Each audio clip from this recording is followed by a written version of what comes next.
보면 결혼 전에 제가 모은 재산에 대해서 많이 궁금해하실 것 같은데 결혼 전 재산은 원칙적으로 어떻게 되나요? 이혼 과정에서 가장 궁금해하시는 것 중에 하나가 결혼 전에 이제 모은 재산이 어떻게 되냐인데, 원칙적으로 말씀드리자면 결혼 전에 이제 모은 재산은 법적으로 특유 재산이기 때문에 재산 분할 대상이 되지 않습니다. 변호사님, 그러면 결혼 전에 모은 재산은 무조건 나눌 필요가 없을까요? 일단 여기서부터가 중요한데, 이제 이혼 상담 오시는 분들이 좀 극단적으로 이제 나뉘는 경우가 있습니다. 결혼했으니까 뭐 결혼 전 재산이든 결혼 후에 이제 모은 재산이든 다 나눠야 된다라고 말씀하시는 분도 있으시고, 또 이제 반대로 이건 내가 결혼 전부터 모아온 재산이다, 이거는 한 푼도 나눌 수 없다라고 말씀하시는 분들이 계십니다. 재산 분할의 핵심은 부부가 쌍방 협력으로 이룩한 재산을 나누는 데에 있습니다.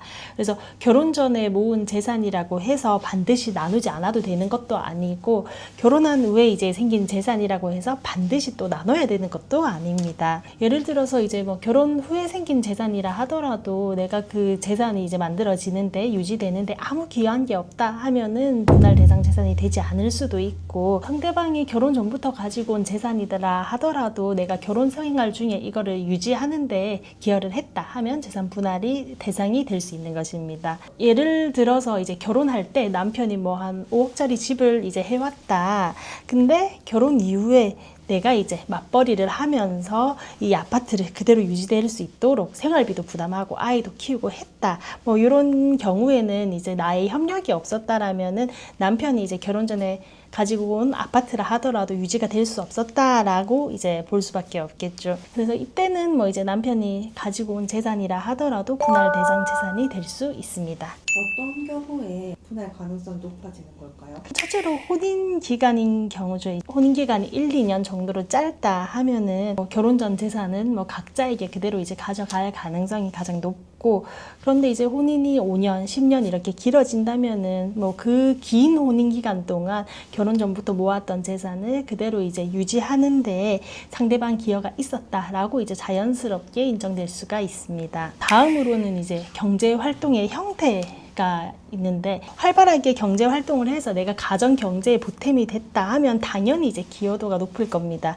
그런데 이제 내가 돈을 벌기는 이제 벌었는데 부부 생활비로 이렇게 쓴 게 아니고 내 사치하는 데 썼다, 도박을 했다, 유흥을 했다 하는 경우라 하면은 이 재산을 유지하고 형성하는데 내가 이제 기여를 했다고 볼 수가 없기 때문에 이러면 분할 대상 재산에 포함되기 어렵습니다. 반대로 이제 상대방이 결혼할 때 아파트를 해왔다 하더라도 결혼한 뒤에는 도박을 하고 유흥을 하고 탕진을 했다. 반대로 나는 이제 그동안 묵묵하게 가정생활에 충실히 하면서 생활비도 벌어오고 자녀도 키우고 어떻게든 유지를 해왔다. 이러면은 상대방이 결혼 전에 가지고 왔던 재산이라 하더라도 분할 대상 재산에 포함될 수 있습니다. 그리고 이제 나는 이제 전업주부니까 그럼 난 경제활동을 아예 안 했는데 그러면은 재산 분할 못 받는 거냐, 재산 분할 대상에 그 상대방이 가져온 재산은 포함되지 않는 거냐 하실 수도 있는데, 꼭 나가서 경제활동을 하지 않더라도 집에서 이제 가사, 육아 전담하신 분들도 이 가사나 이런 육아에 대한 내가 전담하고 기여가 없었다 하면은 상대방이 이제 온전하게 그 재산을 유지할 수 없었다라고 볼 수 있기 때문에, 가사 육아만 한 경우라 하더라도 혼인 기간이 길고 그 기여가 확실하다 하면은 마찬가지로 그 상대방이 가져온 재산도 분할 대상 재산에 포함될 수 있습니다. 결혼 전에 결혼 후에 크게 올랐다면 재산 분할은 오른 부분만 보나요? 아니면 집 전체를 보나요? 일단은 보통 결혼하고 나서 이제 아파트 가격이 많이 올랐다 이런 경우에도 그 오른 부분만 떼가지고 재산 분할 대상에 넣지는 않습니다. 그 부동산이 통째로 분할 대상 재산에 들어가느냐 마느냐의 문제입니다. 다만 이게 분할 대상 재산에 들어간다고 해서 반으로 뚝 잘라가지고 내 몫이 반 다 인정된다 이런 거는 아닙니다.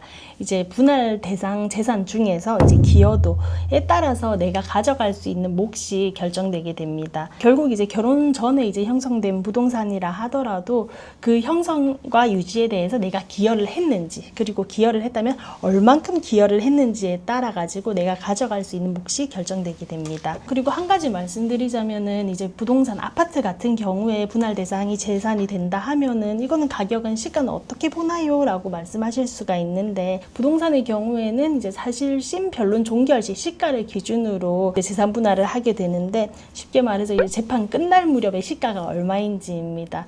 그래서 보통 다른 부동산 같은 경우에는 감정을 거치기도 하지만 아파트는 굳이 감정을 거치지 않더라도 뭐 KB 부동산 시세라든지 뭐 이런 것들을 참고해서 시가를 정하는 게 일반적입니다. 결혼 전에 모은 재산이라고 해서 무조건 지켜지는 것도 아니고 또 무조건 나눠야 하는 것도 아닙니다. 재산이 누구 명의로 되어 있느냐보다는 중요한 거는 혼인기관과 기여도입니다. 지금까지 김유민 변호사였습니다.